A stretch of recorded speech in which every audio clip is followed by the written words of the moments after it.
आप सभी का दिव्य साधना चैनल में बहुत बहुत स्वागत है। आज मैं आपको बताऊंगी कि हमारे हिंदू ग्रंथों के अनुसार होली कितना महत्वपूर्ण त्यौहार है और हमारे सनातन धर्म में त्योहारों का विशेष महत्व है। हर त्योहार की अपनी अपनी अलग अलग विशेषता है और अलग अलग महत्व है और वह किसी न किसी परंपरा का प्रतीक होता है जिस कारण उसे मनाया जाता है। इसी तरह होली का भी अपना अलग महत्व है और उसकी विशेषता है। ये होली का त्यौहार फागुन महीने की पूर्णिमा को मनाया जाता है और इससे अगले दिन रंगों का त्यौहार होता है जिसे दुल्हनी के नाम से भी जाना जाता है। वीडियो शुरू करने से पहले आप सभी से मेरा अनुरोध है कि आप मेरे वीडियो को लाइक करें, शेयर करें, सब्सक्राइब करें और बेल आइकन भी प्रेस करें जिससे मेरे सभी नोटिफिकेशन आपको मिलते रहें। होली क्यों मनाई जाती है, इस संबंध में कई मान्यताएं हैं, धारणाएं हैं और परंपराएं हैं। कुछ लोगों का मानना है कि इस दिन अग्नि पूजा करने का विधान है।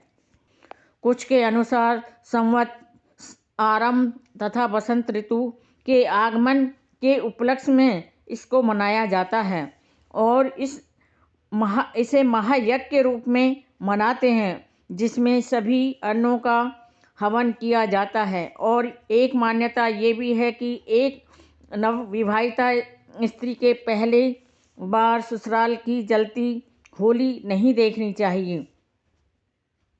लगभग तीसरी सदी में रचित वात्स्यायन के एक कामसूत्र को इस उत्सव का नाम होली का दिया गया है। टीकाकार जयमंगल के अनुसार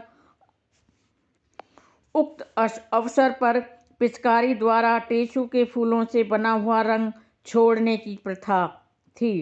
कालिदास रचित ग्रंथों में बसंतोत्सव का नाम ऋतु भी दिया गया है। इस अवसर पर लोग आम का बोर चढ़ाकर कामदेव की पूजा करते हैं और आपस में मिठाई बांटते हैं।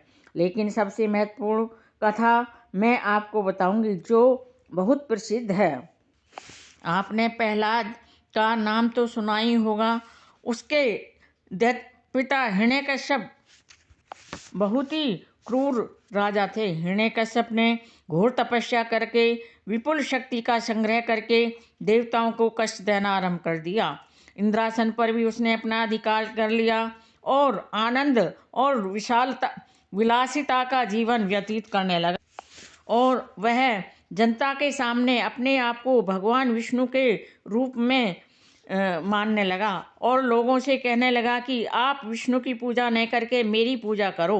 विष्णु से उसे विशेष द्वेष था। संभवतः इसी की प्रतिक्रिया स्वरूप उसके पुत्र प्रहलाद में विष्णु अर्थात भगवान श्री कृष्ण के प्रति भावना जागृत हुई थी। एक बार जब हिरण्यकश्यप अपने पुत्र के शिक्षा के संबंध में जानने के लिए उसके गुरु के यहाँ गया तो उसने अपने पुत्र की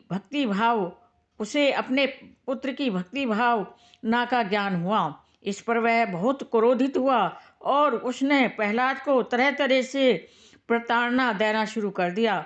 कभी उसने सर्प से उसे कटवा कर उसकी हत्या करनी चाहिए, कभी हाथी से कुचलवाया और कभी पहाड़ से गिरवा कर उसके प्राण हरण करने का प्रयत्न किया।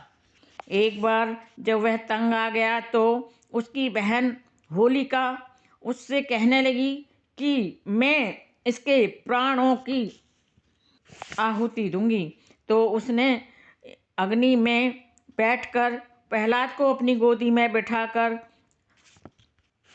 अग्नि प्रज्वलित करवाई, क्योंकि उसे एक वरदान प्राप्त था कि उसके पास एक ऐसा वस्त्र था जिसे पहनकर वह अग्नि में बैठ जाती थी और अग्नि उसका बाल बांका नहीं कर सकती थी। तो उसने सोचा मैं आज इसका भरपूर फायदा उठाऊंगी और उसने ऐसा ही किया। तो जब वह अग्नि में बैठी तो उसने वह वस्त्र पहनकर बैठ गई और प्रहलाद को अपनी गोदी में ले लिया। लेकिन भगवान की कृपा से वह वस्त्र उड़कर प्रहलाद के ऊपर आ गया और होलिका उसमें जलकर भस्म हो गई। उसी दिन से हिंदुओं के होली का त्यौहार मनाना आरंभ किया। उसके अगले दिन उस खुशी में रंगों से लोग आपस में रंग लगाकर खुशी का इजहार करने लगे। और अंत में निराश होकर हिरण्यकश्यप प्रहलाद को उपेक्षा की दृष्टि से देखने लगा। एक बार हिरण्यकश्यप ने क्रोधित होकर प्रहलाद को एक लोहे के खंभे पर बांध दिया और पूछा, बोल, कहाँ है तेरा भगवान जिसकी तू हमेशा रट लगाए रहता है? प्रहलाद ने निडर होकर उत्तर दिया, वे तो सभी जगह विराजमान हैं।